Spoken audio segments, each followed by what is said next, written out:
সাহাবায়ে কেরাম কিভাবে নিজের কবরগুলা কোথায় বানাইছেন? সোয়া লক্ষ সাহাবী বিদায় হজের ভাষণ, অথচ 10,000 সাহাবীর লাশ, 10,000 সাহাবীর কবর মক্কা মদিনায় পাওয়া যায়। 1 লক্ষের উপরে সাহাবায়ে কেরামের কবর নিজের দেশে নাই, পৃথিবীর দিক দিগন্তে পড়ে আছে। ভাইরা বন্ধুরা, ছেলেকে বাবা বলতেছে, বাবা, ছোট্ট ছেলেকে বলতেছে, বাবা, কোনোদিন যদি বাবার কথা ইয়াদ হয়, শামের রাস্তার আশেপাশে বাবার কবর খুঁজে নিও, কারণ বাবা জানে এই যুদ্ধ থেকে বাবা জীবিত ফিরবে না, কারণ নামের শেষে নবী শহীদ শব্দ লাগায় দিছে। জাফর ইবনে আবি তালিব বিদায় নিতে বাড়িতে গেলেন, যা দেখেন বিবি কোরআন তিলাওয়াত করেন। ছোট্ট 2টা বালক, মোহাম্মদ আব্দুল্লাহ 4 বছর 6 বছরের 2টা বালক মার পাশে বসে বসে নিরিবিলি মার কোরআন তেলাওয়াত শুনতেছে। জাফর ইবনে আবি তালিব পাশে যায় দাঁড়ায় বলতেছে, বিবি গো, একটু সময়ের জন্য কোরআন তেলাওয়াত বন্ধ করো গো বিবি। বিবি বন্ধ করছে। এরপরে তিনি বলেন, বিবি, নবী আমাকে আজকের যুদ্ধের 2 নম্বর সেনাপতি ঘোষণা করেছেন। বিবি গো, বিদায় দাও, হয়তো আর কোনোদিন দেখা হবে না। আল্লাহর তৈরি জান্নাতে তোমার সাথে আল্লাহ সাক্ষাৎ করাবে। ও বিবি, আমি শহীদ হয়ে গেলে আমার 2টি এতিম বাচ্চারে লালন পালন কইরো। আমার 2টি এতিম বাচ্চা তোমার আমানতে দিয়ে গেলাম, তাদের লালন পালন কইরো। তখনই বিবি বুঝে গেছে। বিবি কয়, স্বামী গো, যুদ্ধে যাইতেছো যাও, কিন্তু আমি নবীর জবানে শুনেছি যুদ্ধে যাওয়ার আগে দোয়া করলে আল্লাহর দরবারে দোয়া কবুল হয়। আমি একটু দোয়া করব, তুমি শুধু আমার সাথে আমিন আমিন বলবা। জাফর ইবনে আবি তালিব বলে, ঠিক আছে, তুমি মুনাজাত করো। বিবি হাত উঠাইছেন মুনাজাতের জন্য। 1 নম্বর দোয়াটাই করছেন, আল্লাহ, আজকের যুদ্ধে তুমি মুসলমানদের বিজয় দান করিও। জাফর ইবনে আবি তালিব বলেন, আমিন। বিবি সাহেব দোয়া করে, স্বামী আমিন বলে। সুবহানাল্লাহ, জোরে কোন। এ মুসলমানের ঘর কিভাবে সাজাইবা একটু খেয়াল করো রে যুবক। ও মুসলমান, ঘরটা কেমন করে সাজাইবা একটু খেয়াল করো। আজকে স্বামী নামাজ পড়ে, স্ত্রী নামাজ পড়ে না। আজকে বাবা নামাজ পড়ে, সন্তান নামাজ পড়ে না, এমন আসেনি না নাই? জোরে কর। না না, দেখো আমার নবীর যুগের ইতিহাস দেখো। বিবি যদি ফজরের সময় আগে উঠছে, স্বামীকে আগে তারপরে ঘুম থেকে জাগাইছে। স্বামী যদি আগে উঠছে, বিবিকে ঘুম থেকে জাগাইছে। বাবা যদি উঠছে, সন্তানকে ঘুম থেকে জাগাইছে। কিন্তু আজকে আমরা কি, আমি আমাকে বাঁচার জন্য পাগল, কিন্তু সন্তানের ফিকির নাই, পরিবারের ফিকির নাই। আল্লাহ বলে, কু আনফুসাকুম ওয়া আহলিকুম নারা। নিজে শুধু নয়, পরিবারকেও বাঁচাও। 2 নম্বর দোয়া করে, মালিক, এই যুদ্ধে দুশ্মন হাজারেরও নয়, লক্ষের উপরে। মুসলমান সংখ্যায় কম, তুমি মুসলমানের মনোবল বাড়ায় দিও। জাফর ইবনে আবি তালিব বলেন, আমিন। 3 নম্বর দোয়া করতেছি, বিবি, আল্লাহ, আমার ছোট 2টা বাচ্চা, আল্লাহ, আমার ছোট 2টা বাচ্চা, এই বাচ্চার মুখের দিকে তাকাইয়া আল্লাহ আমার স্বামীর তার বাচ্চাদের কাছে তুমি জীবিত ফিরে দিও। সাথে সাথে জাফর ইবনে আবি তালিব আমিন বলা দূরের কথা, হাতটা নামায় ফেলছেন। তলোয়ারের বাট দিয়ে বিবির হাতটা আস্তে করে নামায় দিতেছে। বিবি গো, হাতটা নামাওয়ার মুনাজাত লাগবে না। তোমার 3টা দোয়ার 2টা দোয়া আল্লাহর কাছে কবুল হবে, 3 নাম্বার দোয়া কোনো দিন কবুল হবে না। কারণ আমার মায়ার নবী জবান দিয়ে আমার পরে আরেকজন সেনাপতির নাম বলেছেন। আমার পরে আরেকজন সেনাপতির নাম নবী ঘোষণা করেছেন। এতেই বোঝা যায় এই যুদ্ধে আমি আর জীবিত ফিরব না। আব্দুল কাদের জিলানী রহমতুল্লাহি আলাইহির কাছে এক মুরিদ কয়, হুজুর, কি পীরসা বইলাম? কয়, কি হইছে? কয়, একটু আগে দেখে আসলাম একজন মানুষ আকাশে উঠতেছে। কোস কি কেডা? কই হিন্দু এক ব্রাহ্মণ আকাশে উঠতেছে। আব্দুল কাদের জিলানী কয় এটা তার মেসমেরিজম, এটা তার সাধনা আর কিছু না, এটা কেরামতি না। কেরামতি আর সাধনা এক নয়, সাধনা কখনো কেরামতির কাছে আসে না। দেখবি কই দেখতে চাই। আব্দুল কাদের জিলানী জুতা ছাইরা দিছেন আর জুতারে বলতেছেন তুই আকাশে উড়বি, উইরা ওই ভণ্ডরে ফিটায়া ফিটায়া জমিনে লামাইবি। কি ভাই, জুতা ছাড়ছেন বলে ওই দেখো কেরামতির পাওয়ার আর বন্ডামির পাওয়ার একটু দেখো। বন্ড আকাশে উড়ে আর আব্দুল কাদের জিলানীর জুতায় যায় ফিটাইতে ফিটাইতে জমিনে লামায়। এজন্য অবাক কিছু দেখলে, অবাক কিছু শুনলেই কারোর প্রতি দুর্বল হওয়া যাবে না। আগে বুঝতে হবে সে খাঁটি না ভণ্ড। কেমনে বুঝবো? কয় আলেমের কাছ থেকে জানবো। কার কাছ থেকে জানবো? নিজে নিজে না, আলেমের কাছ থেকে, উলামায়ে কেরামের কাছ থেকে। আলাইকুম বিমুজালাসাতিল উলামা ওয়া ইস্তিমাই কালামিল হুকামা فإن الله تعالى يحيي القلب الميت بنور الحكمة كما يحيي الأرض الميتة بوابل المطر। নবী বলেন শেষ জামানায় ইমানের ডাকাত বহুরূপী, ইমানের ডাকাত তোমার পিছনে পিছনে ঘুরবে। তোমার লেবাস পরে পরে ইমানের ডাকাত তোমার পিছনে ঘুরবে। তোমার আত্মীয় সেজে ইমানের ডাকাত তোমার পিছনে ঘুরবে। কারণ একজন মুমিনের সবচেয়ে বড় দৌলত হলো দৌলতে ইমান। ওই দৌলতে ইমান যদি তোমার বাঁচাইতে হয়, নবী বলেন একা একা হাঁটবা না, নিজেরে পণ্ডিত মনে করবা না। আমার কাছে বাংলা কোরআন শরীফ আছে, আমার কাছে বাংলা হাদিস আছে, আমি কেন ইমাম সাহেবের কাছে যাব, আমি কেন হুজুরের কাছে যাব, এমনটা মনে করে একা একা হাঁটবা না, নিজেরে পণ্ডিত মনে করবা না। নবী বলেন যদি তুমি একা একা হাঁটো, নিজে নিজেই বুঝো, তাহলে ওই ইমানের ডাকাত অল্পতেই তোমাকে পথভ্রষ্ট বানাবে, ছুবল দিবে, ছুবল। আর যখনই দেখবে তোমার সম্পর্ক ইমাম সাহেবের সাথে, সম্পর্ক এলাকার আলিম উলামার সাথে, সম্পর্ক মাদ্রাসার সাথে, সম্পর্ক মুফতি মুহাদ্দিস সাহেবের সাথে, তখনই ডাকাত মনে মনে ভাববে না না ওর কাছে যাওয়া যাবে না, যায় কোনো লাভ হবে না। আমি যা বলবো সাথে সাথে হুজুরকে বলে দিবে, আর হুজুর সাথে সাথে তারে আরেক পানি ফরা দিয়া দিব, ঠিক না? আমার ফানি ভরা এখানে চলবে না, তখনই আর পারবে না। দেখবেন আমাদের সমাজে যারাই ভিন্ন ভিন্ন মত লইয়া হাজির হয়, ভিন্ন ভিন্ন মত লইয়া, ভিন্ন ভিন্ন নামাজ লইয়া, ভিন্ন ভিন্ন জুম্মা লইয়া, ভিন্ন ভিন্ন জানাজা লইয়া হাজির হয়, এদেরকে যদি খালি আপনি বলেন ভাই আমি এত কিছু বুঝি না, চলো মুফতি সাহেবের কাছে যাই, তখনই কি বলবে শুনবেন? তখনই কব আমার পেটে তো একটু মুসর মারছে, বাথরুম থেকে আসি, কইব আমার একটু সমস্যা আছে, একটু আসি। যেই খালি আপনি বলবেন হুজুরের কাছে চলেন, হাফিজ সাহেবের কাছে চলেন, শাইখুল হাদিস সাহেবের কাছে চলেন, মুফতি সাহেবের কাছে চলেন, তখনই তারে দেখবেন হে জিন হয়ে গেছে, আর তারে খুঁজে পাওয়া যায় না। আর যখনই দেখবো আপনি একা, মাশাআল্লাহ কম বুঝেন না, তখনই সে আপনার সুযোগ নিবে।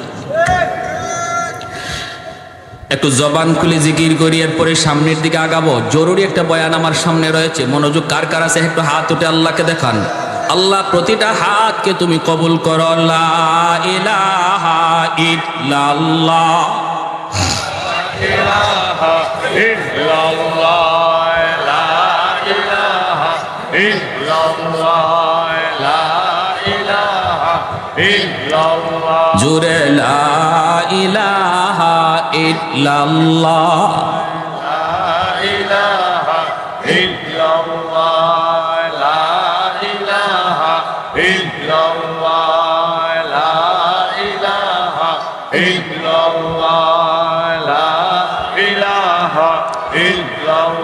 লা ইলাহা ইল্লাল্লাহ, মুহাম্মাদুর রাসূলুল্লাহ। একটু জোরে সুরে বলি সাল্লাল্লাহু আলাইহি ওয়াসাল্লাম। আল্লাহ পাক বলেন বন্ধু আপনি জানায় দিন যারা আমি আল্লাহকে পেতে চায় তারা যেন আপনার অনুসরণ করে, আপনার তাবেদারি করে। যদি ওরা আপনার অনুসরণ করেই জীবনটারে চালায় তখন আমাকে তালাশ করে বের করা লাগবে না, বরং আমি আল্লাহ তারে তালাশ করে বের করে নিব। প্রসঙ্গ চলছে মহব্বতের। আল্লাহ কথা বলছেন ইত্তেবার, ভালো করে শুনবেন। উলামায়ে কেরাম যারা আছেন তারা বুঝতেছেন, আপনারাও একটু বুঝবেন। কথাটা হলো, বন্ধু তুমি বলে দাও তারা যদি আমি আল্লাহকে ভালোবাসতে চায়, তারা যেন তুমি নবীকে ভালোবাসে। কথাটা এমন হওয়ার কথা ছিল, কিন্তু আল্লাহ পাক এমন বলেন নাই। আল্লাহ বলছেন তারা যেন তোমার অনুসরণ করি, তোমার তাবেদারি করে। কেন এই মহব্বতের প্রসঙ্গ আল্লাহ বাদ দিয়া ইত্তেবায় নিয়ে গেলেন? মুফাসসিরিন কিরাম তাফসীরের কিতাবের ভিতরে লিখেন, আল্লাহ পাক এই কথা বইলা আমাদেরকে বাঁচাইছেন।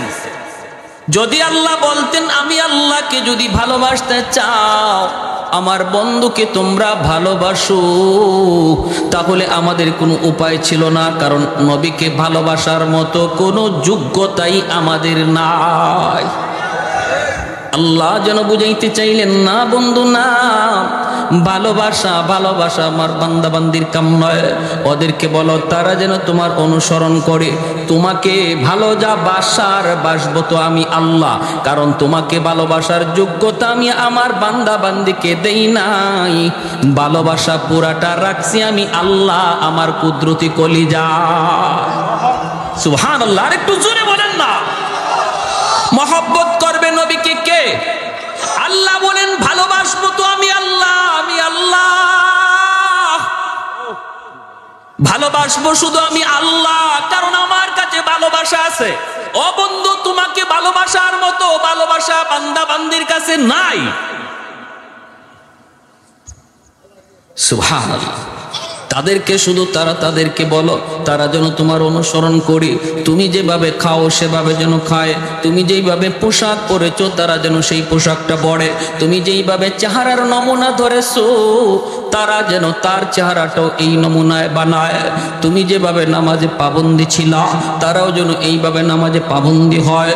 তুমি যেভাবে পর্দা মাইনা চলছো বন্ধু, বলে দাও তারাও যেন এইভাবে পর্দা মাইনা চলে।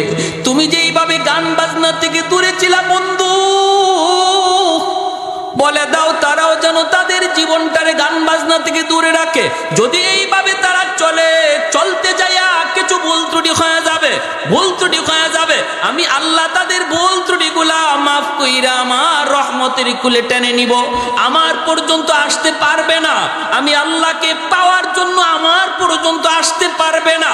যদি তোমার অনুসরণ কইরা হাঁটা শুরু করে, আমি আগায়া গিয়া কুলে তুইলা নিব। যেইভাবে মা সন্তানকে হাঁটা শিখায়, হাঁটা শিখানোর সময় সন্তান রে মা দূর থেকে সাইরা দেয়, সাইরা দিয়া মা ডাকতে থাকে বাবা আও, বাবা আও।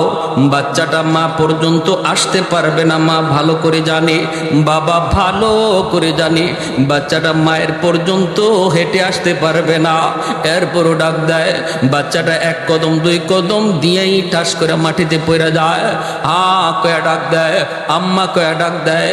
তখন দুই কদম দিলে পরি বাবা দৌড় দিয়ে, মা দৌড় দিয়ে কুলে তুইলা কয় বাবা এই যে মারে তুমি ধরে ফেলছো, এই যে মারে ধরে ফেলছো, বাবারে ধরে ফেলছো। মূলত মা দৌড় দিয়ে আগায় নিছে। আল্লাহ কয় বন্ধু তুমি জানাও, যারা তোমার পথ দইরা তোমার নমুনা দইরা আমি আল্লাহকে পাওয়ার জন্য একটু হাঁটা শুরু করবে, আমার পর্যন্ত আসতে পারবে না, বাকি আমি আল্লাহ আগায়া গিয়া তারে আমার কুলে তুলে নিব। আমি যা তাকে আমার কুলে তুলে নিব। ইউহিব্বুকুমুল্লাহ, আমি আল্লাহ তারে আমার কুলে নিব, আমি তারে ভালোবাসবো।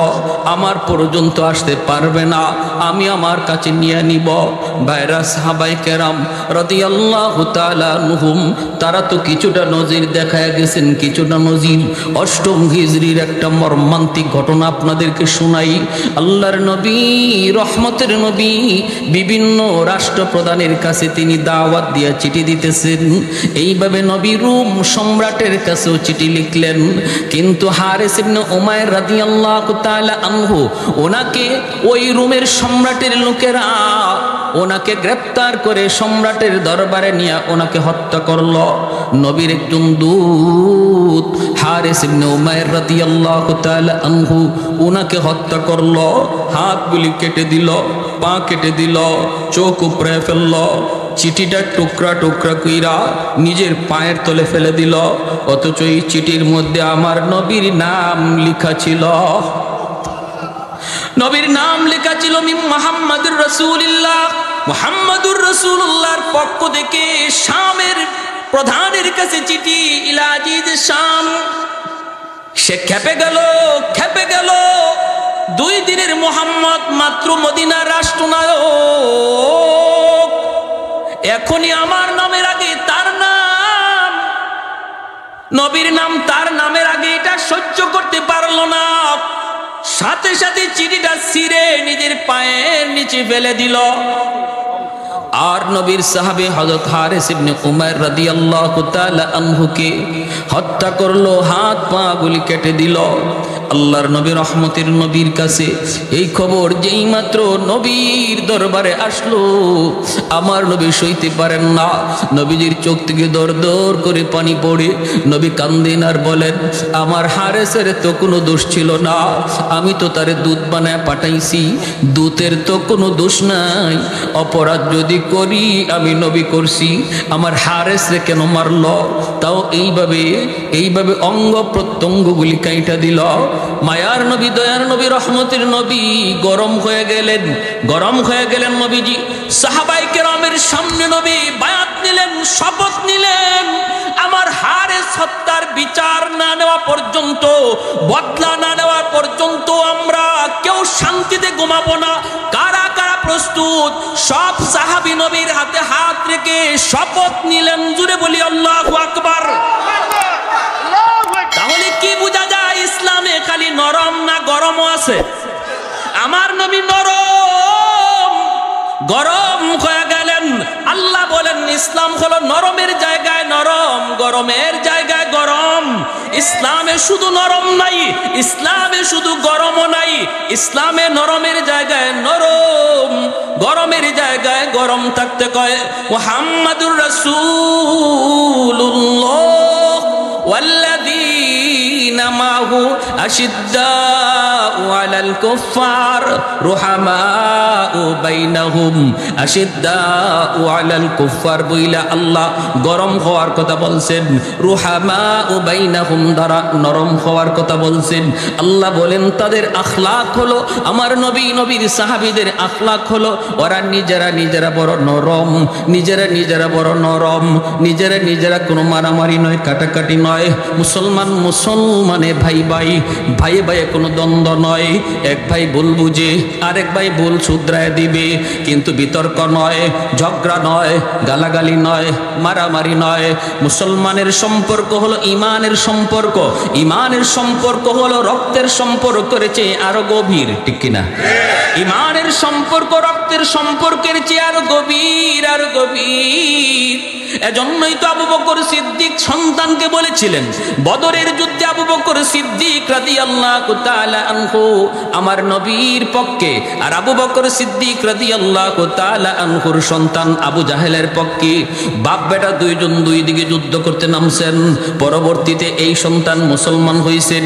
মুসলমান হওয়ার পরে বলতেছেন, আব্বা বদরের ময়দানে আপনি 3 বার আমার তলোয়ারের নিচে পড়ছেন, এরপরও আমি তলোয়ার চালাই নাই। আবু বকর সিদ্দিক বলে, কসকি তুই কয়বার? বলে 3 বার। কেন তুই চালালি না? কারণ আপনি আমার আব্বা, কেমন করে তলোয়ার চালাই? আবু বকর সিদ্দিক বলে, তাহলে শুন বেটা শুন, তোরা যুদ্ধ করস দুনিয়ার কামাইয়ের জন্য, আর আমরা যুদ্ধ করি আল্লাহর সন্তুষ্টির জন্য। আমাদের কাছে আল্লাহর মহব্বত সন্তানের মহব্বতের চেয়ে বেশি। আমি আবু বকর বলতেছি, খোদার কসম 3 বার নয়, যদি 1 বার আমার তলোয়ারের সামনে পড়তি বাবা, আমি 2 টুকরা করে দিতাম। কারণ আমি আমার আল্লাহকে আমার সন্তানের চেয়ে বেশি ভালোবাসি, আমার দ্বীনকে ইসলামকে আমি আমার সন্তানের চেয়ে ভালোবাসি। আমি ইসলাম যতদিন মানবে সন্তান ততদিন মানব। ইসলাম মানবে না সে যদি সন্তান হয় তারে সন্তান মানি না, বাপও হয় বাপ মানি না। ইসলাম মানে না যদি নেতা হয় নেতা মানি না। আওয়াজ দিয়ে জোরে বলেন। নেতা মানি ততক্ষণ যতক্ষণ ইসলাম মানে, নেত্রী মানে ততক্ষণ যতক্ষণ আল্লাহ রসুল মানে। আমি ততক্ষণ পর্যন্ত দল করি, দল যতক্ষণ ইসলাম মানে। যেদিন দল ইসলাম মানবে না দল করি না। যেদিন নেতা নেত্রী ইসলাম মানবে না, আমার আল্লাহ রসুল নিয়ে কথা বলবে, নেতা নেত্রী মানি না, এর নাম হলো মুসলমান। প্যারে হাজিরিন, এটা হলো রুল। মাল ইমান ইয়া রাসূলুল্লাহ ইযা সাররাতকা হাসানাতুকা ওয়া ইযা সাআতকা সাইয়্যাতুকা ফাআনতা মুমিন। নবী রুল বানায় দিলে স্কেল। এই স্কেল দিয়ে তুমি তোমার ঈমান মাপো, ঈমান আছে না নাই তুমি নিজে বুঝবা। ইসলামের পক্ষে কথা শুনলে যদি তোমার দিলে ভালো লাগে বুঝবা তোমার ঈমান আছে। ইসলামের বিপক্ষে কথা শুনলে যদি মনে কষ্ট লাগে বুঝবা ঈমান আছে। আর ইসলামের বিরুদ্ধে কথা শুনলে যদি তোমার কলিজায় ব্যথা না লাগে, কারণ যে বলছে সে তোমার বাপ, সে তোমার ভাই, সে তোমার বন্ধু, সে তোমার নেতা, সে তোমার নেত্রী, এজন্য তার কথায় তুমি ব্যথা পাইছো না। অথচ কথাটা আমার নবীরে হিট দিয়া কইছে, আমার আল্লাহরে হিট দিয়া কইছে, তারপরও তুমি তোমার অন্তরে ব্যথা লাগলো না। বুঝতে হবে কপালে নামাজ পড়া তুমি দাগ ফালাইতে পারো, কিন্তু আমার নবীর স্কেল বলে তোমার ঈমান নাই, ঈমান না। বছরে বছরে হজ করো, কোনো অসুবিধা নেই। দল বড় না ইসলাম বড়? আওয়াজ আসতে কোন জোরে কোন না কেন?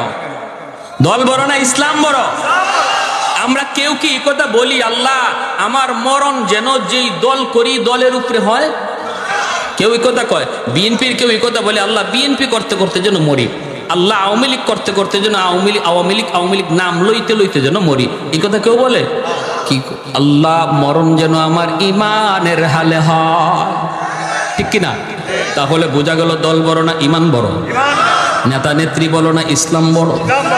এর নাম হলো ঈমান, এর নাম হলো। যদি এই ঈমান নিয়ে তুমি যাইতে পারো রে যুবক, ত্রুটি তোমার থাকলেও নবী শাফাতের জন্য রেডি। এতটুকু নির্ভেজাল ঈমান নিয়ে যদি যাইতে পারো রে যুবক, আমার নবী তোমার শাফাতের জন্য রেডি। বেজাল কিছু নিয়ে যায় না।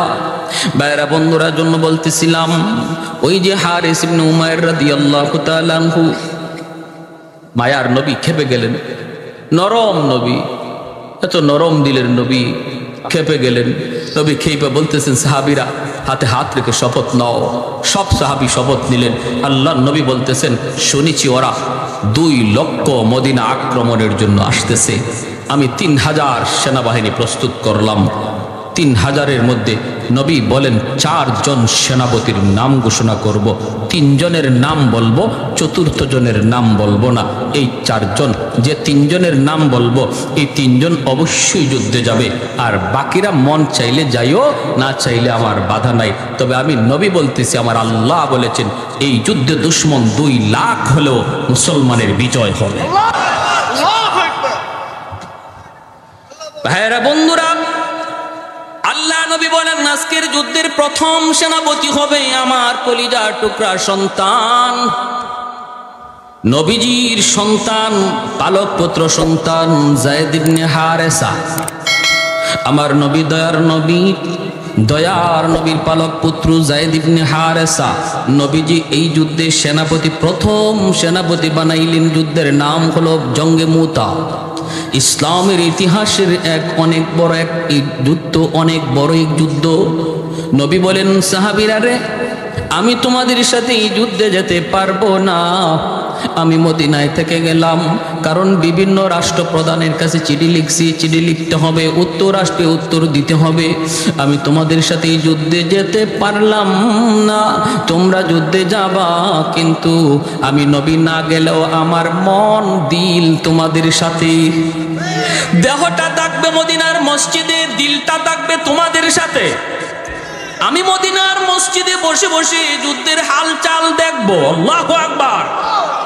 মায়ার নবী দয়ার নবী বলেন, আজকের যুদ্ধের প্রথম সেনাপতি আমার সন্তান যায়েদ ইবনে হারেসা।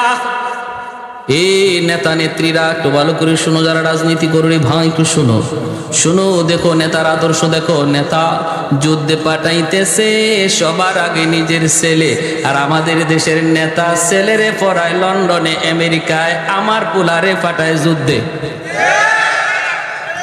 কি আপনি আমার ফুলা ফান্ডে পাঠায় পিস্তল দিয়া আর রিভলভার দিয়া, আর তার ফুলারে আমেরিকা পড়ায়।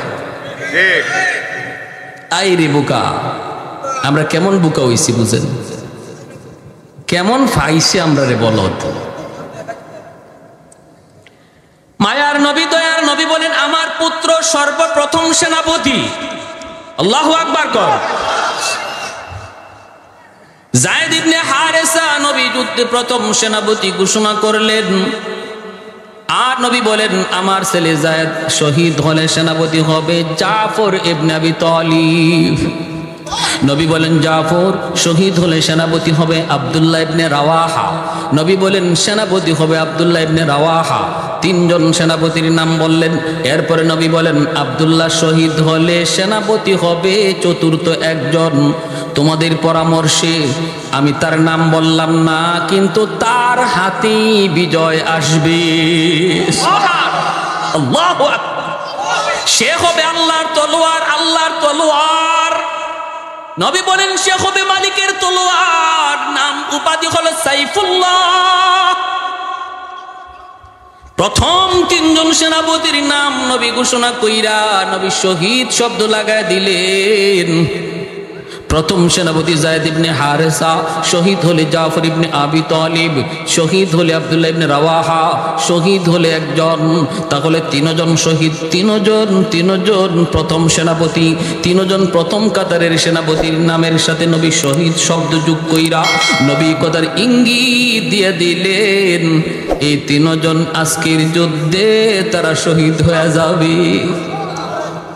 এমনকি ওই তিনজন তারা নিজেও বুঝে ফেলছেন, নবী আমার পরে যেহেতু আরেকজন সেনাপতির নাম ঘোষণা করেছেন, তাহলে এই যুদ্ধ থেকে আমি জীবিত আইতে পারবো না, এই যুদ্ধে আমি শহীদ হয়ে যাব। আমার পরে নবী আরেকজন সেনাপতির নাম ঘোষণা করেছেন, যার পরে আরেকজন সেনাপতির নাম ঘোষণা করেছেন। তিনি বুঝে গেছেন এই যুদ্ধে তিনি শহীদ হয়ে যাবেন। এরপরে মায়ার নবী দয়ার নবী বলতেছেন যাও পরিবারের কাছ থেকে বিদায় নিয়ে আসো। আমার নবী রহমতের নবী, মায়ার নবীও জানেন আজকের যুদ্ধে তার কলিজার টুকরা সন্তান যায়েদ ইবনে হারেসাকেও নবী চিরদিনের জন্য হারাইবে। যায়েদ ইবনে হারেসা কার কাছ থেকে বিদায় নিবে? কেউ তো নাই মদিনায়, কেউ নাই। যায়েদ ইবনে হারেসার মদিনায় আপন বলতে কেউ নাই, আছেন শুধু আমার মায়ার নবী আর একটা ছেলে, যেই ছেলের নাম হলো উসামা। বয়স হলো মাত্র 13 বৎসর। যায়েদ ইবনে হারেসার বাড়ি তো মক্কা মদিনা নয়, বাড়ি তো হলো ইয়ামেন। অতএব তার আত্মীয় স্বজন মক্কা মদিনায় কেউ ছিল না, বাপ মা কেউ মক্কা মদিনায় না। যায়েদ ইবনে হারেসার বয়স যখন 10 বছর, তখন তিনি ইয়ামেনে মার সাথে নানার বাড়িতে যাইতেছেন। ওই অবস্থায় রাস্তায় ডাকাত দলের হাতে তারা হামলার শিকার হলেন। ডাকাতেরা হামলা করে যা ছিল নিয়ে গেল, আর যায়েদ ইবনে হারেসা ছোট্ট বালকটারও তারা কিডন্যাপ করলো। ওনাকে নিয়ে তারা মক্কার উকাজ নামক বাজারে উঠাইল। তখন মানুষ বেচা কেনা হইতো, উকাজ নামক বাজারে উঠাইল, দাম ধরলো, আর ওই দাম অনুপাতে কিনলেন তাকে আম্মাজান খাদিজাতুল কুবরা রাদিয়াল্লাহু তাআলা আনহা। আম্মাজান খাদিজাতুল কুবরা রাদিয়াল্লাহু তাআলা আনহা যায়েদকে কিনে নিয়ে গেলেন। যায়েদ ইবনে হারেসা আম্মাজানের ঘরে গিয়া তিনি এইবার বুঝলেন যে মানুষের মাঝে মায়া আছে, দয়া আছে, দরদ আছে। এতদিন পর্যন্ত ডাকাতদের হাতে থাকতে তিনি বুঝেন না এই মানুষের দিলে যে মায়া আছে, দরদ আছে।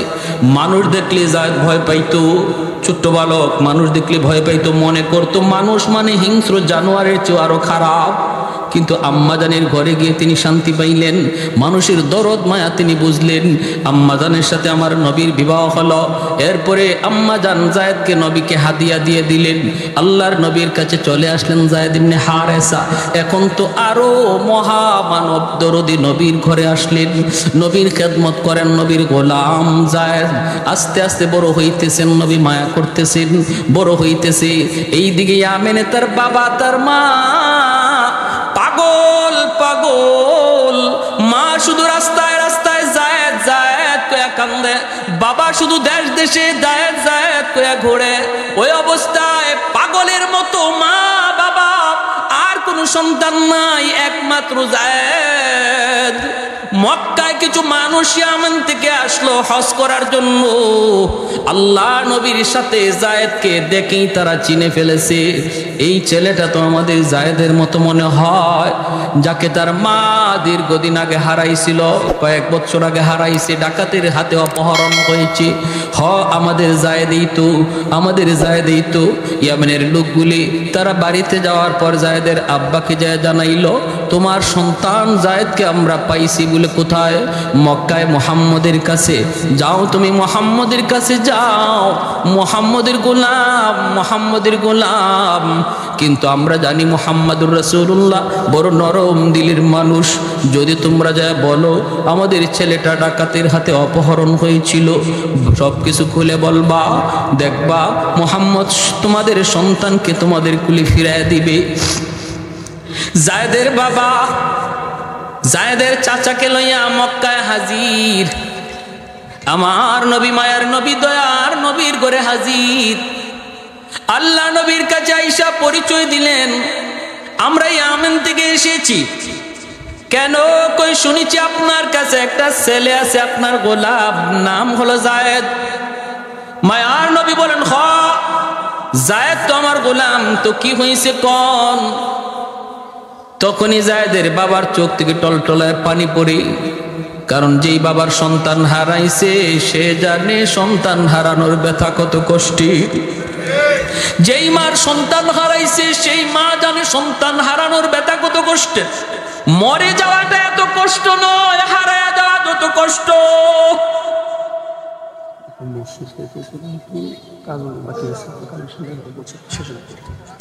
মরে যাওয়াটা এত কষ্টের নয়, হারায়া যাওয়া যত কষ্টের। কারণ সর্বদা সর্বক্ষণ মার অন্তরে শুধু জ্বালা, হায় রে আমার ছেলেটা, আমার মেয়েটা এখন কোথায় আছে, কোন জায়গায় আছে, কোন অবস্থা আছে, কি করতেছে। ভাইরা বন্ধুরা, যায়েদের আব্বা যখন হাউমাউ করে কান্না দিছে আর বলতেছে, নবী গো, যায়েদ আমার সন্তান, একমাত্র সন্তান হারাইছি, ডাকাতের হাতে অপহরণ হয়েছিল। এরপরে মা পাগল, আমি বাবা পাগল, এখন শুধু রাস্তায় রাস্তায় ঘুরি। খবর পাইলাম আপনার কাছে, চলে আসলাম। এই যে অনেকগুলি হাদিয়া আনছি, অনেকগুলা স্বর্ণ মুদ্রা নিয়ে আসছি, আমার সন্তানটারে ফিরাইয়া দেন, মার কোলে সন্তানটারে ফিরাইয়া দিন, লাগে আপনি পয়সা নেন। আল্লাহর নবী তখন বলতেছেন, একটু থামুন, পয়সা লাগবে না, পয়সা লাগবে না। নবী বলেন, আমি নবী এতিম, আমি নবী বাবা পাই নাই, বাবার আদর কেমন আমি নবী তা জানি না, আব্বু ডাকে কত মজা আমি নবী জানি না। অতএব আমাকে পয়সা দেওয়া লাগবে না, আপনি একটু অপেক্ষা করুন। নবী ডাক দিলেন পাশের রুমি, যায়েদ এইদিকে আসো। যায়েদ ইবনে হারেসা তিনি আসলেন। ঘরে ঢুকেই তিনি দেখেন দুইটা মানুষ বসা, চেহারাটার দিকে তাকাইয়েই চিনে ফেললেন যায়েদ আমার হারানো বাবা। বাবাও চিনে ফেলেছে হারানো সন্তান যায়েদ। দৌড় দিয়া বাবা সন্তানের বুকে জড়ায় ধরে কান্দে, ছেলে বাবাকে ধরে কান্দে, বাবা ছেলেকে জড়ায় ধরে কান্দে। ভাইরে কারো চুকে এমন নাই যে ওই সময় কেউ কাঁদে নাই। নবী কাঁদতেছেন, যায়েদের চাচা কাঁদতেছে, বাবা কান্দে, ছেলে কান্দে। আল্লাহর নবী রহমতের নবী তখন বলতেছেন, যায়েদ তুমি চিনছো ওনারা কারা? যায়েদ কো নবী গো চিনে ফেলেছি, আমার আব্বা, আমার চাচা। আল্লাহর নবী বলেন, যায়েদ তোমার আব্বু আসছে তোমাকে নিয়ে যাওয়ার জন্য, তোমার মা তোমার জন্য পাগল পাড়া হয়ে রাস্তায় রাস্তায় ঘুরে, তুমি চলে যাও বাবার সাথে। ও যায়েদ যদি বাবার সাথে যেতে চাও, মায়ের কাছে ফিরত যাইতে চাও, যেতে পারবা। আর যদি আমি নবীর কাছে থাকতে চাও, আমি তোমাকে দূরে সরায়া দিব না। আমি নবীর কাছে যদি থাকতে চাও, আমি তোমাকে আগলে রাখবো। যদি বাপ মার কাছে যাইতে চাও, যেতে পারো। অপশন দুটোটা আল্লাহর নবী দিয়া দিলেন। এইবার যায়েদ ইবনে হারেসা সিদ্ধান্ত নিবেন, বাপ মার কাছে যাবেন না, নবীর কাছে থাকবেন। মাথাটা নিচের দিকে দিয়া দিছেন। যায়েদের বাবা তাকায় তাকায় কাঁদতেছে। কিছুক্ষণ বাবার দিকে তাকায় মাথাটা নিচু করে ফেললেন। এরপরে আমার দয়ার নবীর চেহারার দিকে তাকাইছেন, আর চোখ ফিরান না। কান্না শুরু করছে আর বলতেছে, নবী গো, আজ থেকে 10 বছর আগে আমি হারাইছি, বাবা হারাইছি, মা হারাইছি। ডাকাতদের হাতে থাকতে আমি বুঝতাম না মানুষ এত মায়াশীল হয়, মানুষের দিলে এত দরদ, এত মায়া। কিন্তু আপনার কাছে আসার পর আমি মার আদর, বাবার আদর, দুনো আদর আপনার কাছে পাইছি। আমার বাবার আদর, মায়ের আদর দুটোটা পাইছি গো নবী। অতএব আমি যায়েদ সিদ্ধান্ত নিয়েছি, বাকি জীবন আমি আপনার কদমে থাকতে চাই। আমি আপনার কদমে থাকতে চাই, আপনার কাছে থাকতে চাই। আল্লাহ নবীর সাথে সাথে যায়েদকে বুকে জড়ায় নিলেন, কারণ আমার নবীর মনের ইচ্ছাও ছিল এটা। নবী বুকে জড়ায় নিলেন আর বলতেছেন, চলো। কয়া নবী টান দিয়া মসজিদ ঘর থেকে বের হইয়া এক দৌড়ে নবী সাফা পাহাড়ের উপরে এসে উঠলেন।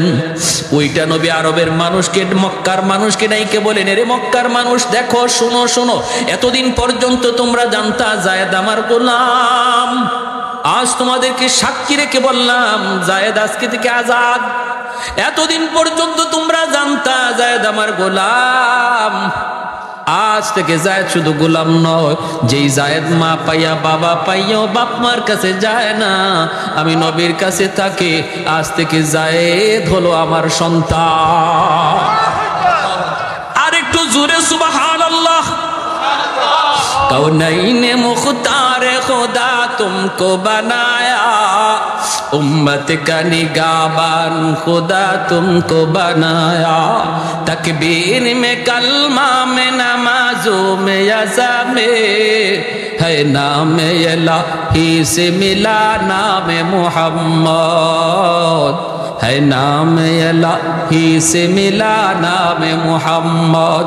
महबूब ने कहा सल्ली अला नाम मोहम्मद, आको की जिया दिल के जिला नाम मोहम्मद, आको की जिया दिल के जिला नाम मोहम्मद। फरमाते ही आदम को मुझे खुल्द तरी में, लकहा हुआ तू बाब मिला नाम मोहम्मद, लकहा हुआ तू बाब मिला नाम मोहम्मद। একটু জোরে সুরে আল্লাহু আকবার। ওই যায়েদ ইবনে হারেসাকে মায়ার নবী যুদ্ধের প্রথম সেনাপতি বানাইলেন। কোন যুদ্ধের প্রথম সেনাপতি বানাইলেন? ভাইরা আমার, এরপরে হইল কি? নবী বলতেছেন, দ্বিতীয় নম্বর, যায়েদ ইবনে হারেসা নবীর কাছ থেকে বিদায় নিলেন। নবীজির কাছ থেকে বিদায় নিয়ে এইবার আল্লাহর নবীর কাছ থেকে বিদায় নিয়ে ছেলের উসামার কাছে গেলেন। যাইয়া উসামার কাছে যাইয়া বলতেছেন, 13 বৎসরের বালক উসামা ডাক দিয়া বলতেছেন, বাবা, এই দুনিয়ায় তুমি ছাড়া আর নবী ছাড়া কেউ নাই। নবীর কাছ থেকে বিদায় নিয়েছি বাবা, তুমি বাবাকে বিদায় দাও। 13 বছরের বালকের কাছ থেকে তিনি বিদায় নিতেছেন। উসামা কাঁদতেছেন আর বাবা বলতেছে, বাবারে, যদি কোনোদিন বাবার কথা ইয়াদ হয়, শামের রাস্তার আশেপাশে বাবার কবর খুঁজে নিও। সাহাবায়ে কেরাম কিভাবে নিজের কবরগুলা কোথায় বানাইছেন? সোয়া লক্ষ সাহাবী বিদায় হজের বাসন, অথচ 10,000 সাহাবীর লাশ, 10,000 সাহাবীর কবর মক্কা মদিনায় পাওয়া যায়। 1 লক্ষের উপরে সাহাবায়ে কেরামের কবর নিজের দেশে নাই, পৃথিবীর দিক দিগন্তে পড়ে আছে।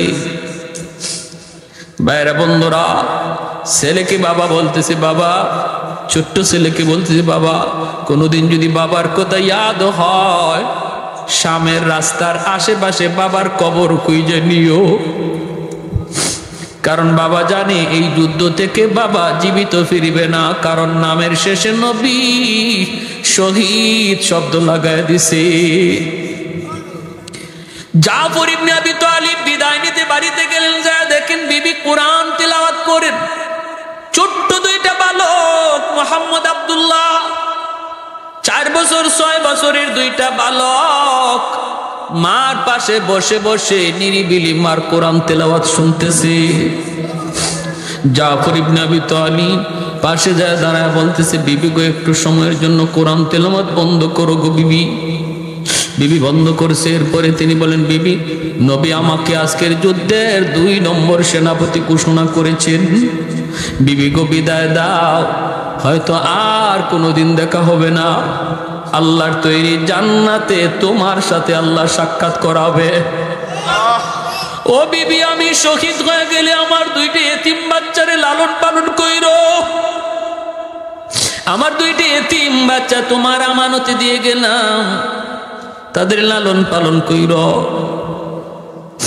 তখনই বিবি বুঝে গেছে। বিবি কয়, স্বামী গো, যুদ্ধে যাইতেছো যাও, কিন্তু আমি নবীর জবানে শুনেছি যুদ্ধে যাওয়ার আগে দোয়া করলে আল্লাহর দরবারে দোয়া কবুল হয়। আমি একটু দোয়া করব, তুমি শুধু আমার সাথে আমিন আমিন বলবা। জাফর ইবনে আবি তালিব বলে, ঠিক আছে, তুমি মুনাজাত করো। বিবি হাত উঠাইছেন মুনাজাতের জন্য। 1 নম্বর দোয়াটাই করছেন, আল্লাহ, আজকের যুদ্ধে তুমি মুসলমানদের বিজয় দান করিও। জাফর ইবনে আবি তালিব বলেন, আমিন। বিবি সাহেব দোয়া করে, স্বামী আমিন বলে। সুবহানাল্লাহ, জোরে কোন। এ মুসলমানের ঘর কিভাবে সাজাইবা একটু খেয়াল করো রে যুবক। ও মুসলমান, ঘরটা কেমন করে সাজাইবা একটু খেয়াল করো। আজকে স্বামী নামাজ পড়ে, স্ত্রী নামাজ পড়ে না। আজকে বাবা নামাজ পড়ে, সন্তান নামাজ পড়ে না, এমন আসেনি না নাই? জোরে কর। না না, দেখো আমার নবীর যুগের ইতিহাস দেখো। বিবি যদি ফজরের সময় আগে উঠছে, স্বামীকে আগে তারপরে ঘুম থেকে জাগাইছে। স্বামী যদি আগে উঠছে, বিবিকে ঘুম থেকে জাগাইছে। বাবা যদি উঠছে, সন্তানকে ঘুম থেকে জাগাইছে। কিন্তু আজকে আমরা কি, আমি আমাকে বাঁচার জন্য পাগল, কিন্তু সন্তানের ফিকির নাই, পরিবারের ফিকির নাই। আল্লাহ বলে, কু আনফুসাকুম ওয়া আহলিকুম নারা। নিজে শুধু নয়, পরিবারকেও বাঁচাও। 2 নম্বর দোয়া করে, মালিক, এই যুদ্ধে দুশ্মন হাজারেরও নয়, লক্ষের উপরে। মুসলমান সংখ্যায় কম, তুমি মুসলমানের মনোবল বাড়ায় দিও। জাফর ইবনে আবি তালিব বলেন, আমিন। 3 নম্বর দোয়া করতেছি, বিবি, আল্লাহ, আমার ছোট 2টা বাচ্চা, আল্লাহ, আমার ছোট 2টা বাচ্চা, এই বাচ্চার মুখের দিকে তাকাইয়া আল্লাহ আমার স্বামীর তার বাচ্চাদের কাছে তুমি জীবিত ফিরিয়ে দিও। সাথে সাথে জাফর ইবনে আবি তালিব আমিন বলা দূরের কথা, হাতটা নামায়া ফেলছেন। তলোয়ারের বাট দিয়ে বিবির হাতটা আস্তে করে নামায়া দিতেছে। বিবি গো, হাতটা নামাওয়ার মুনাজাত লাগবে না। তোমার 3টা দোয়ার 2টা দোয়া আল্লাহর কাছে কবুল হবে, 3 নাম্বার দোয়া কোনো দিন কবুল হবে না। কারণ আমার মায়ার নবী জবান দিয়ে আমার পরে আরেকজন সেনাপতির নাম বলেছেন। আমার পরে আরেকজন সেনাপতির নাম নবী ঘোষণা করেছেন। এতেই বোঝা যায় এই যুদ্ধে আমি আর জীবিত ফিরব না। যেই যুদ্ধে সেনাপতি জীবিত ফিরে, এই যুদ্ধে 2য় সেনাপতির নাম নবী নেয় না। বাইরা বন্ধুরা, এই বইলে জাফর আর কথা বাড়াইলেন না। বিবির কাছ থেকে বিদায় নিয়ে বের হয়ে যাবেন। এমনি 4 বছরের বাচ্চাটা আব্দুল্লাহ বাবার হাতে ধরছে, বাবার জামা ধরে কয়, আব্বু সামনে ঈদ আসতেছে, বন্ধু বান্ধবদের অনেকেরই দেখলাম তাদের বাবা মা নতুন কাপড় কিনে দিছে, আব্বু তুমি বুঝি বাজারে যাইতেছো আমাদের জন্য ঈদের কাপড় কিনবা? জাফর আকাশের দিকে মুখটা উঠাইয়া চোখের পানিটা মুছে বাচ্চারে বুঝাইতে দেন না, জবাব দিলেন না, শুধু এতটুকু বুঝলেন, মালিক আমার অবুঝ বাচ্চাটারে তুমি বুঝতিও, আমার ভাষায় কোনো বুঝ নাই। এই বইলে চলে গেলেন। 3 নম্বর সেনাপতি আব্দুল্লাহ ইবনে রাওয়াহা মাত্র বিয়ে করেছেন, নতুন বিবির সাথে এখনো বাসরঘর হয় নাই। ওই অবস্থায় ডাক এসেছে মদিনা থেকে, মদিনার মসজিদে নববী থেকে। যাইয়ে খবর পেলেন 3 নম্বর সেনাপতি। আবার তারপরে আরেকজন সেনাপতিও নবী বলেছেন আব্দুল্লাহ ইবনে রাওয়াহা, তিনিও বুঝলেন এই যুদ্ধে তিনি শহীদ, জীবিত ফিরবেন না। অথচ বিয়ে করেছেন, নতুন বিবির চেহারাটা পর্যন্ত এখনো দেখেন নাই। ঘোড়ার পিঠে সওয়ার এ যুবক, দিলটা নরম করে কিছু কথাগুলি শুনো। আজকে তোমার কারণে আমার কারণে যে ইসলামের ক্ষতি হয়ে যায়, কিয়ামতের ময়দানে এই সাহাবীদের সামনে কেমন করে মুখ দেখাইবা, তাদের সামনে কেমন করে মুখ দেখাইবা? ঘোড়ার পিঠে সওয়ার হইয়া আব্দুল্লাহ ইবনে রাওয়াহা দরজার পাশে যাইয়া ঘরে না ঢুইকা আওয়াজ দিতেছেন, বিবি আজকের যুদ্ধে তোমার স্বামী 3 নম্বর সেনাপতি, বিবি গো অনুমতি দাও, যুদ্ধে যাবার অনুমতি দাও। বিবি বলতেছে, স্বামী গো একটা বারের জন্য তুমি শুধু আন্দরের ভিতরে আসো, আমি তোমার চেহারাটা এক নজর দেখব, যেন কিয়ামতের ময়দানে চেহারা দেখা স্বামীকে চিনতে পারি। আব্দুল্লাহ ইবনে রাওয়াহা কয়, না গো বিবি না, আমি ভিতরে ঢুকবো না। দেখেন পর্দা কতটুকু। বিবি তো ওই সময় ঘর থেকে বের হইলেই তিনি দেখতে পারতেন স্বামীরে, কিন্তু পর্দা লঙ্ঘন হবে বিদায় আন্দরের ভিতর থেকে বের হয় নাই। আমার এই এলাকার মা বোনের একটু দিলটা নরম করে কথাগুলি শোনো, কথাগুলি শোনো। নবীর যুগের মহিলাদের ভিতরে পর্দার কি পরিমাণ গুরুত্ব ছিল। আব্দুল্লাহ ইবনে রাওয়াহা কয়, না না আমি ঘরে ঢুকবো না গো বিবি, তোমার চেহারা যদি আমি দেখি, আমি শুনেছি তুমি মদিনার সবচেয়ে সুন্দরী নারী, আরবের ভিতরে তুমি অনেক সুন্দরী, তোমার চেহারাটা যদি আমি দেখি, যুদ্ধের ময়দানে তোমার মায়াবী চেহারা আমার চোখের সামনে ভেসে উঠতে পারে। যদি চেহারা ভেসে উঠে যুদ্ধ করতে আমার ব্যাঘাত ঘটবে। না গো বিবি আমি দেখতে পারলাম না, কিয়ামতের ময়দানে আল্লাহ তোমার আমার পরিচয় করা দিব, জান্নাতে পরিচয় হবে পরিচয়। এই বইলে তিনি রওনা দিয়ে দিলেন, বাইরা যুদ্ধে চলে গেলেন 3 জন সেনাপতি। এইদিকে আমার নবী মসজিদে নববীতে, মায়ার নবী তিনি তো মসজিদে নববীতে বসে যুদ্ধের হালচাল দেখতেছেন। টিভির পর্দার মতো আল্লাহ যুদ্ধের চিত্রটা নবীর সামনে তুলে ধরেছেন। যেরকম সুবহানাল্লাহ। নবী কান্দেন আর বলেন, আমার যায়েদ ইবনে হারেসা শহীদ হয়ে গেছে, আমার যায়েদ শহীদ হয়ে গেছে। সেনাপতি জাফর ইবনে আবি তালিব, জাফর ইবনে আবি তালিব, নবী বলেন আমার জাফর শহীদ হয়ে গেছে। দুশমন তার ডান হাত কেটে ফেলেছে, বাম হাতে পতাকা ধরে রাখছেন, বাম হাতটাও দুশমন কেটে ফেলেছে। এরপরও তিনি পতাকা ফালান না, দুনো হাতের বাজু দিয়ে এইভাবে পতাকা ধরে রাখছেন। 3 নম্বর সেনাপতি আব্দুল্লাহ ইবনে রাওয়াহা তিনি আসছেন, জোর করেন পতাকা তিনি ছাড়েন না, অথচ জান নাই পতাকা এমন ধরছেন ছাড়েন না। কোন রাওয়ায়াতে আসছে কামড় মাইরা পতাকা ধরে রাখছেন। আব্দুল্লাহ ইবনে রাওয়াহা পতাকা টানতেছেন, কামড় তো ছাড়ে না। এবার তিনি বলতেছেন, জাফর পতাকা অন্য কেউ টানে না, পতাকা টানতেছে আমি আব্দুল্লাহ, যার নাম নবী তোমার পরে সেনাপতি ঘোষণা করছে। বলা মাত্রই কামড়টা ছেড়ে দিয়েছেন, পতাকা হাতে নিছেন, যুদ্ধ করে করে শহীদ হয়ে গেলেন। 4র্থ নম্বর সেনাপতি হলেন খালিদ বিন ওয়ালিদ, যার উপাধি হলো সাইফুল্লাহ। সুবহানাল্লাহ, জোরে বলেন। সেই খালিদ বিন ওয়ালিদের হাতে ইসলামের বিজয় আসলো। কিভাবে আসলো? কম কথা শেষ করে দিব, শুধু একটা আবদার আপনাদের কাছে, এতটুকু ত্যাগ, এতটুকু কোরবানি যে সাহাবায়ে কেরাম দ্বীনের জন্য করছেন, আমাদেরও কিছু কোরবানির যদি সময় আসে, প্রয়োজন পড়ে, কারা কারা প্রস্তুত আছে? আল্লাহ তুমি প্রতিটা হাতকে কবুল করে একটা নারায় লাগান।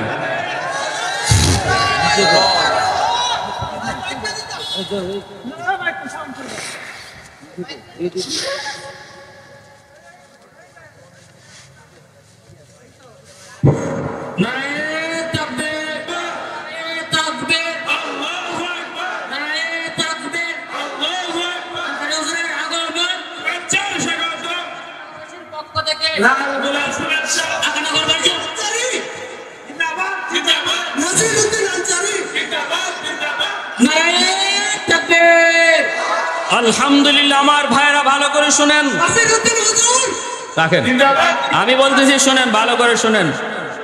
ইসলামের জন্য, দ্বীনের জন্য সাহাবায়ে কেরামের যে কুরবানির ইতিহাস আমরা শুনলাম, দিলের মধ্যে চোট লাগছে না লাগছে না? ভাইরা আমার, আজ আমাদের কারো অবহেলার কারণে যদি ইসলামের কোনো ক্ষতি হয়, সে জাফর ইবনে আবি তালিব, আব্দুল্লাহ ইবনে রাওয়াহা, হারিস, যায়েদ ইবনে হারেসার সামনে কিয়ামতের ময়দানে আমাকে জবাব দেওয়া লাগবে। ঠিক কিনা জোরে বলেন? জবাব দেওয়া লাগবে। উলামায়ে কেরাম কখনো খামোখাই রাগ করে না, গুসা করে না। উলামায়ে কেরাম কখনো অযথাই ময়দানে নামে না। উলামায়ে কেরাম নবীর হাদিস পড়ানোতে নিয়ে আসছে, উলামায়ে কেরাম দ্বীনের কাজে ব্যস্ত আছে, উলামায়ে কেরাম দ্বীন নিয়ে ব্যস্ত। কিন্তু যদি কখনো উলামায়ে কেরাম ময়দানে নামে, বুঝতে হবে এটা সবার ইমানি দায়িত্ব।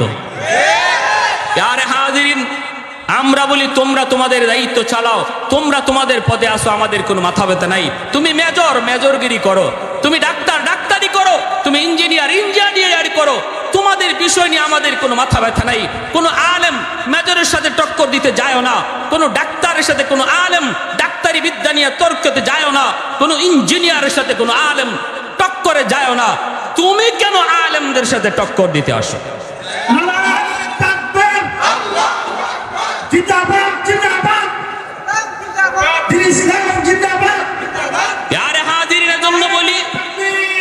আমি এজন্য আপনাদেরকে বলি, আমাদের সর্বদা এই ব্যাপারে সজাগ থাকতে হবে, সজাগ থাকতে হবে।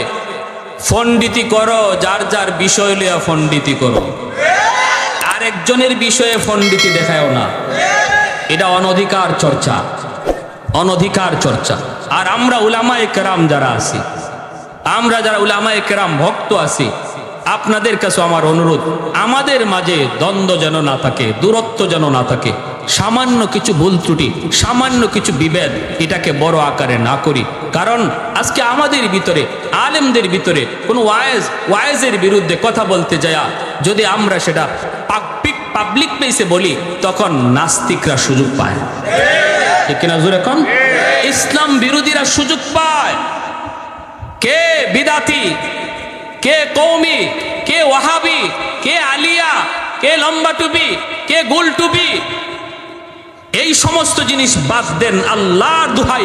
কারণ সমস্ত দুশ্মন এক, আমরা কেন এক হতে পারবো না? আওয়াজ দিয়া বলেন ঠিক কিনা? ছোটখাটো বিষয় নিয়ে আমরা একজনে আরেকজনের মন্দ বলি, আর অন্যদিকে দুশ্মন হাসে, দুশ্মন হাসে। দুশ্মনের হাসি খোরাক বন্ধ করুন, দুশ্মনদের হাসির খোরাক বন্ধ করুন। এখনো সময় আছে, বোঝার চেষ্টা করুন। রুহামা উবাইনাহুম, আল্লাহ বলে নিজেদের ভিতরে রহম করো, নিজেদের ভিতরে দয়া করো, নিজেদের ভিতরে ছাড় দেওয়ার মন মানসিকতা তৈরি করো। না, এক ভাই ভুল বলেছে, সেটাকে শুধরানোর ব্যবস্থা রয়েছে। সাধারণ মানুষের সামনে কটাক্ষ নয়, গালি নয়, ফতুয়াবাজি নয়, বন্ধ করো সব ফতুয়াবাজি। এক প্ল্যাটফর্মে চলে আসো। বাংলাদেশ ইসলামী জাগরণের সম্ভাবনাময় এক দেশ। এখনো যদি উলামায়ে কেরাম এক হয়ে যায় আর আলেম বক্ত পাবলিক এক হয়ে যায়, মাথা তোলার সাহস কোনো বেঈমানের নাই।